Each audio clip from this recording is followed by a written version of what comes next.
Welcome back. It's time for business, and I'm joined by William again. Hello again, William. Hi. Now, we're going to start off with Olympus. It looks like the scandal there is finally reaching a conclusion. So can you give us just a reminder of the story so far? Yeah, it was Michael Woodford was the guy at the centre of it all, really. He was the CEO of Olympus, the first non-Japanese man to be appointed as a CEO of a Japanese company. So quite controversial when he was first appointed in Japan, or at least of interest. And then it all kind of went spiralling out of control very soon. Just a couple of weeks after he took the job, he noticed what he thought were massive accounting irregularities in Olympus's books. And when he brought it up with other members of the board, he faced a wall of silence. Eventually, he went to the press alleging that there had been investment cover-ups of around $1.7 billion of losses dating back as long as the 1990s.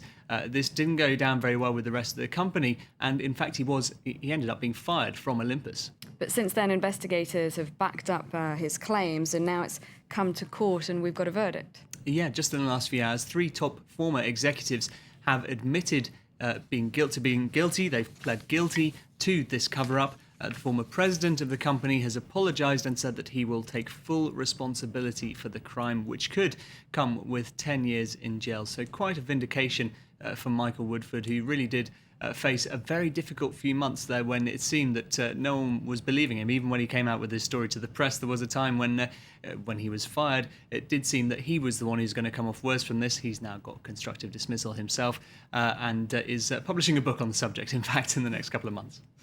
All right, let's turn our attention now to Europe, and we've got the Portuguese government planning its next steps. That's right, and they will have to pick these next steps very carefully because, of course, we were talking yesterday about how they backed down from those plans to introduce further social security taxes, really hike them up.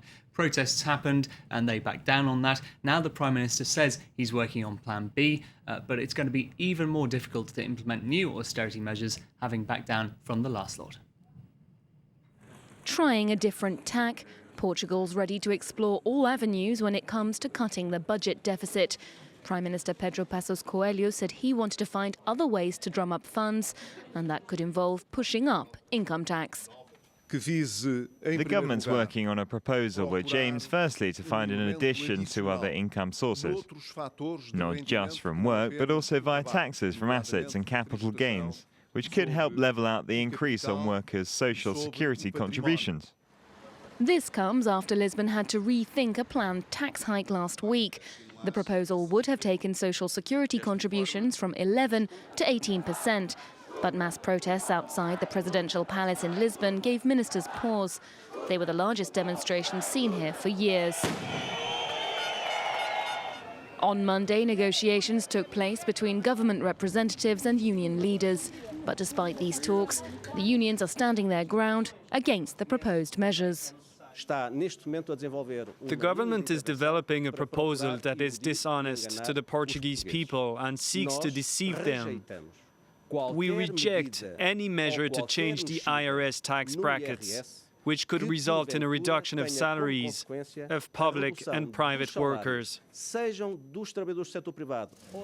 Despite recent austerity measures, Portugal's economy is set to contract by 3% this year.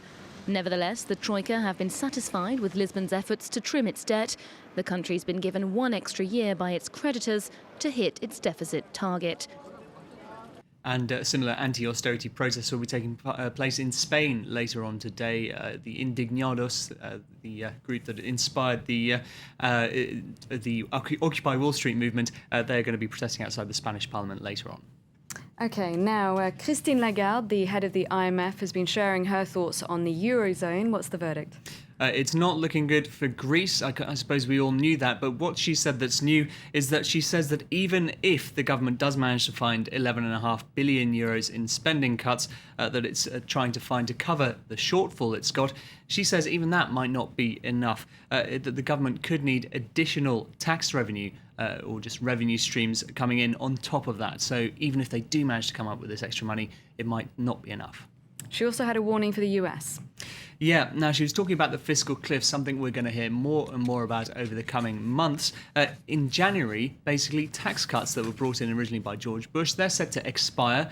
So difficult time for US consumers. Also, there are going to be automatic spending cuts which come in after an agreement was reached a few months ago. They said, we can't come to an agreement now on exactly what spending cuts we'll put in. We'll just make them automatic, and we'll have to think about it nearer the time, effectively.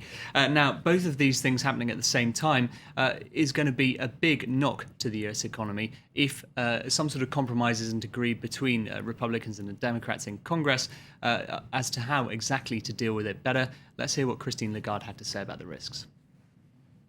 Erasing any growth in the United States would be the consequence of not dealing with the fiscal cliff and not dealing with the debt ceiling, which are both looming threats on the very short-term horizon. And it's not a threat just for the United States of America. It's a threat for the global economy, given the size of the US economy. Now, it seems the markets have been sharing Christine Lagarde's pessimism. Yes, worries about the global economy really yesterday were weighing on the US markets. If you can see how they all closed there, firmly downwards at the Nasdaq, down 0.6%. Nevertheless, Google has managed to reach a record high in the last 24 hours. Similarly, in Asia, even the Nikkei, which was in positive territory later, has lost its gains, and that is all facing the same way, downwards, following on from the US example. Now, as Paris Fashion Week gets underway, one stock that's seen a bit of a spike is Italian fashion label Prada. What do those results tell us about the luxury market? Well, they've posted a 60% jump in profits.